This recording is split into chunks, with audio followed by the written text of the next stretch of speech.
Bonjour à tous.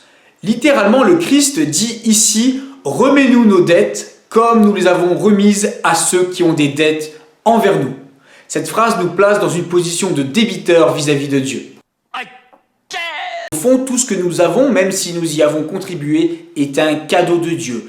Bien sûr, nous pouvons espérer de Dieu des bienfaits parce qu'il est bon et généreux, parce qu'il a fait un certain nombre de promesses, mais c'est nous qui sommes redevables à Dieu et non le contraire. Dieu ne nous doit rien, c'est nous qui sommes débiteurs. Le début de la prière du Notre Père rappelle que ce qui doit nous préoccuper avant tout, c'est le règne de Dieu et que sa volonté soit faite. C'est que la justice avance, c'est que l'être humain progresse, c'est que ce monde encore marqué par le mal ne soit que marqué par le bien. Oui, c'est bien ça. Et c'est finalement le mal que nous propageons qui fait obstacle au règne et à la justice de Dieu. C'est pourquoi nous sommes débiteurs vis-à-vis de Dieu. Nous lui demandons donc qu'il oublie le mal que nous avons fait, qu'il efface nos dettes et qu'il nous permette de repartir sur de nouvelles bases. Mais pour que cette réconciliation ait lieu, il nous faut aussi faire notre part. Et notre part, c'est aussi de remettre les dettes des autres, c'est pardonner à ceux qui nous ont offensés. Et vous trouvez ça normal? Non. Arrêtons-nous sur la question délicate et épineuse du pardon. Il y a deux travers face à une dette et face à une offense. Le premier, c'est la rancune. Le deuxième, c'est la négation de la dette. Prenons l'exemple d'une entreprise. S'il y a une dette, alors les comptes de l'entreprise sont déséquilibrés. Il n'est pas juste, il n'est pas normal et il est mauvais pour l'entreprise de laisser courir des dettes parce que les comptes vont être déséquilibrés et que cela va fragiliser la structure de toute l'entreprise. D'autant plus si la personne qui est responsable des dettes ne change pas de comportement et qu'elle va donc continuer à augmenter les dettes. Ça va pas, non?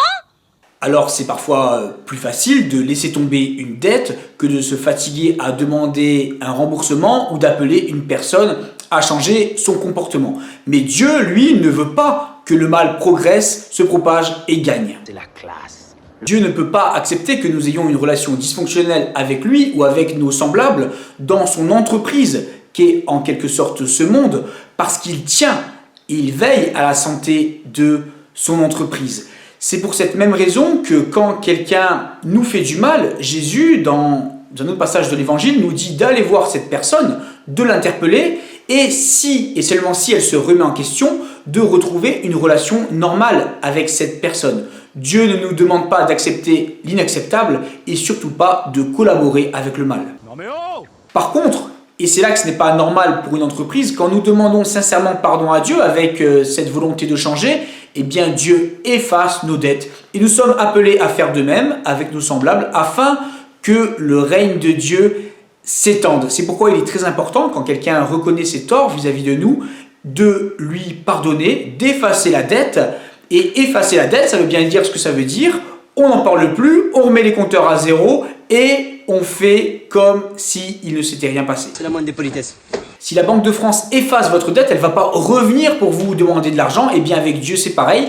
La dette est effacée, il n'y a pas de compensation à donner. Et c'est valable pour toutes les dettes et pas seulement pour les cas particuliers comme dans le cas de la Banque de France.